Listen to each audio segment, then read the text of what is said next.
Hi, it's Saturday night, the 23rd of May, and day 144 of Living the Dream. The power statement I wrote out last night said, I will start at the top of my remaining task list once again and will get as many of those tasks done as I possibly can. Anyhow, this is the single first page. There's several pages, but if you can see it, list the bit and then the bullets and key points for lesson 1. And I've got up to lesson 6 now, so I'm working on that. Like I said last night, I was just working on getting this 12 lessons titles and content sheet done, and we'll continue working on it till it's finished. I knew it's going to take a good amount of time to do it because there's a great deal of thought and review of each lesson, so I can glean out of those lessons the key points that I want to list out that I cover and did cover, so when I need to use my cheat sheet when somebody asks a question, I can remind of all the things that I covered for each lesson and have it there quickly until I have it memorized and it's part of my being, as it were. And so it's come along just fine. All of the remaining tasks on the list still have to be brought through the portal of my mind and into the world of the physical before I can ask my web developer to start building out my website. And so I'm really anxious to get those tasks done on that remaining task list. Bam! When I get those done, it's going to be great. So here's my to-do list for Saturday right here.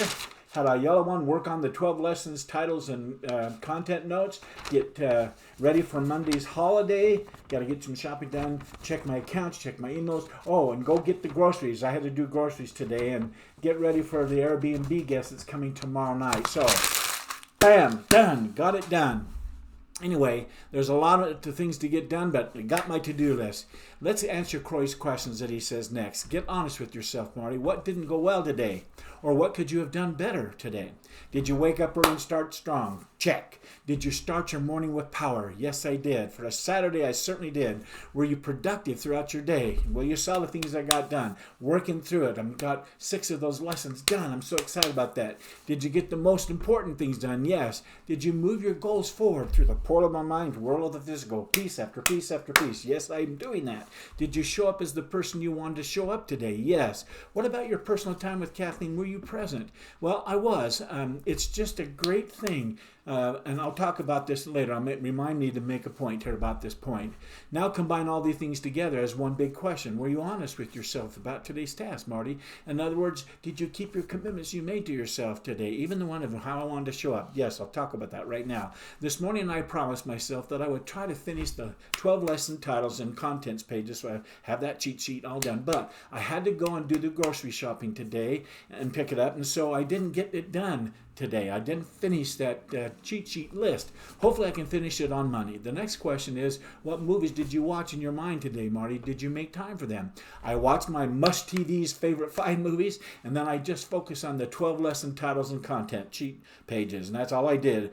And so there wasn't any time to watch any additional movies, and nothing really popped in my screen of my mind today. That's quite interesting. I was really focused on doing that. Next, Croy asked, what's the one thing you didn't do well today, Marty? In other words, what's the one thing you could do better starting tomorrow that would make all the difference going forward if you change that one thing? As I thought about my day today, the one thing I could have done better, I think, and this is what I was talking about earlier, I could have and should have spent more time with my wife Kathleen during her day off today. I think I often tell myself that she has lots of things planned out and things that she wants to do and go and do, and it's her time off work to go do it, and so I just let her go do it. Well, I think also that I can do better at making sure we have at least the discussion of what she would like to do tomorrow each night, to have that discussion, and she can tell me what she wants to do or what not to do. I think that would show her that I really care about her and what she likes to do on her days off with me and her and what she would like to go do on her own. It just shows a more thoughtful personality. So I'm going to do that. So that's what I'm going to do. Next is the question, were there any mistakes or failures that you can turn into a tools of success going forward? So that's what I'm going to do. I think a failure that I had today was not taking a few minutes to talk about our Saturday's plans with Kathleen last night, so that we each knew what today would look like for us, so that we could talk with what we felt about doing today, and that we could feel good about our plans for the day, even if we were going to do 2 separate things. I think the failure we can turn into a tool of success is that I'm going to call it, what's our plans for tomorrow? But I think it even comes down to a smaller thing. If we meet and have that discussion,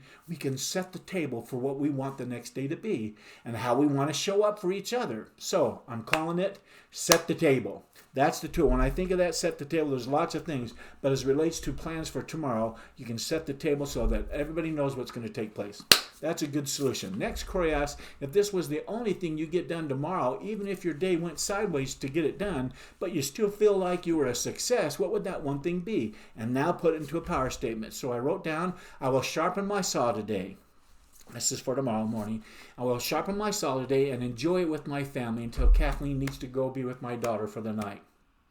Tomorrow we have a lunch date with our son and his little family, his wife and little Huxley, our little 14-month-old little guy. He's just so cute. And then Kathleen is going to, he's not his birthday's at the end of this month and he'll be 2. He's just grown so fast. And then Kathleen's going to go to Park City to spend the night with our daughter who moved here from Texas in the last couple of days. It's wild. So I will have tomorrow evening to myself so I can relax and prepare for Monday. I'm hoping I can have some time to read a little more than I was able to get done in most mornings like on Sunday. And then hopefully we'll be able to watch a few informative YouTube videos that inspire my mind and help me relax and sharpen myself. So that's my plans for tomorrow evening when Kathleen's gone. Next, I'm supposed to rate my day's effort today. I gave today a 7. I worked at the speed of 7 due to some of the interruptions like I mentioned, like going to grocery shopping, that kind of thing. So, okay, let's end the day strong. Here's what I'm grateful for today. First of all, I'm grateful for journals.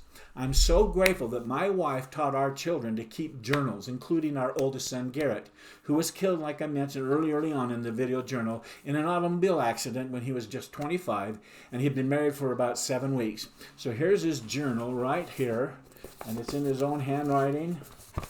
All that handwriting, it's all there for us, and I'm so glad that we have it to hear his feelings, innermost feelings and his thoughts. It's just fabulous to have. Next, I'm grateful for, once again, for the law of thinking big. There's a test for measuring the size of your thinking. Did you know it? You can take any situational topic and list out how petty thinkers think about it, and then list out how big thinkers think about it and see the difference. For example, the situation is expenses accounts. The petty thinker's approach to it is to figure out ways to increase income through chiseling on expense accounts. And the big thinker figures out ways to increase income by selling more merchandise. It's like you're in the bathtub and you're sudsing up and all of a sudden you got soap in your eyes and you lost the bar of soap and you have a choice. How are you going to get that off your face? And well, you can go digging around finding that soap or trying to find the plug and you kick out the plug and drain the water that way. Or you can just go and crank on the 2 waters and splash that on so it's increased versus trying to decrease. It takes a lot of time for that water to go down, whereas this water splash on your face. That's what that was trying to describe. Another example is conversation. The petty thinker talks about the negative qualities of his friends, the bad economy, how bad his company is towards him, how tough his competitors are. And the big thinker talks about positive qualities of his friends, how great his company is and the opportunities he has, and how he can beat his competition. That's quite the difference, and it goes on and on and on those comparisons. There are many situations where this same opposing way of thinking is applied. I want to be the big thinker in all situations. How about you? That's what we got to focus on, that success mentality.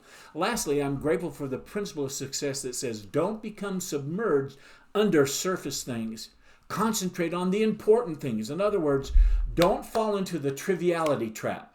Always think of those things that really matter, things that make the difference, because this is most definitely how winners are living the dream. They think on the big matter points and not on the trivial petty stuff. Think big. Okay. Anyway, that's it for tonight. I'm going to choose to close this off for now, but I'll be right back here at my laptop sharing my journey to alignment.